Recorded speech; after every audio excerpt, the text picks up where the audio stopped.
Walang iya ka, Elijah! Lalakohin mo lang din pala ako. Nagpilit pa ako magpakara kay Jake. Tapos gagantayin mo lang ako. Wala kang kwenta. May masulat-sulat ka pa ng mga kanta. Ang dami pala namin.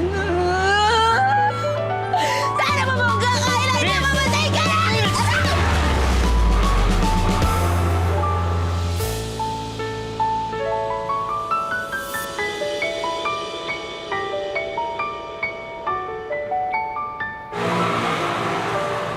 Miss, okay ka lang? Parang wala ka sa sarili mo. Ha? Alata ba? Ano, nag-iisip lang ako. Salamat, niligtas mo ako, ah. Teka, parang pamilyar ka. Ha? Oo, naging kliyente na kita. Kliyente? Di mo na maalala? Cal? Cal Jane Tattoo Shop? Di ba ako pa nga nagtattoo sa inyo ng boyfriend mo eh? Ikaw gumawa nito? Gustuhan mo? Nagya ka! Kasalanan mo to eh. Bakit mo ko tinatuan? Teka, ba't mo ko sinampan? Kasi break na kami. O paano to ngayon? Paano mo tatanggalin to? Ba't ako ba namilit sa inyo? Di sana pinigilan mo ako! Yan ang hirap sa inyo. Gusto nyo pag nagtattoo kayo, may connection kayo, tsaka ng boyfriend mo. Tapos pag naghiwalay kayo, ano pagsisisiyan nyo? Dapat kasi pinag-iisipan mong mabuti bago ka mag-tattoo. Ako? Bakit ako? Ako na ngayon niloko.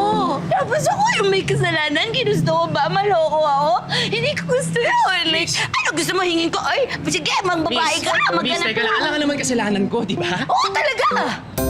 Alam mo, sige na. Thank you na lang at niligtas kita. Salamat, ha? Lahat na lang iniiwan ako, pati ikaw! Ayoko na! Saan ako pupunta?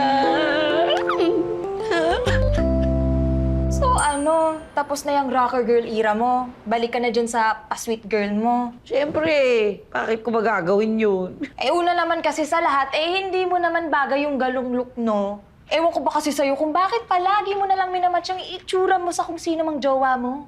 Ha, at saka ito pa ha, hilatsa pa lang ng mukha nung Elijah na yun halata mo naman ng babaero. Diyos ko. Siyempre, bukalista ng banda, matik, maraming babae yan. Oo na, alam ko na. Natuto na nga ako, di ba? Nahuli ko na nga eh. Hindi ka kasi nakikinig sa akin di ba? Never, ever, ever fall in love with an artist. Bakit? Anong gagawin ko? Ha? Anong gagawin ko? Artsy ako eh. Anong artsy? Yung mga namimit ko.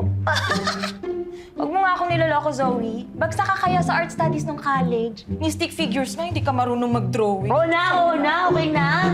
Beshi, Mm. hindi ako matutuluyan eh. Pwede ba dito muna ako? Oo naman, Beshi. Ikaw pa ba? Totoo? Oo naman. Wait. Ang pawis mo, Kadiri. Susi ka pa, nilalambing ka na nga eh. Huwag ka nang umiyak. Thank you. Go, Beshi! Sige, ganyan nga! Itapon mo lahat ng ala... Ang pangit! Tama! Sobrang pangit niya! Itapon mo lahat ng alaala niyo para ganun tuluyan mo na makalimutan yung manluloko mong ex. Tingnan mo naman, Tapon mo na yan! Bakit? Ganyan nga! Ayoko na!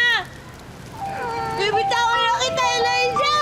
Bitawan mo na siya, kaya Kakalimutan kita! Bakit mo, Elijah? ganyan nga! Beshi!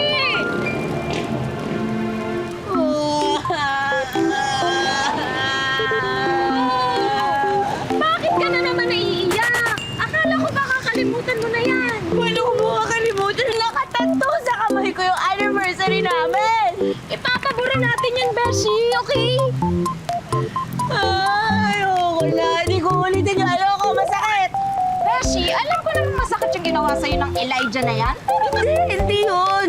Yung pagtato sa akin, masakit. Hindi ko na gagawin ulit yun. Ayoko na ng karayom. Beshi naman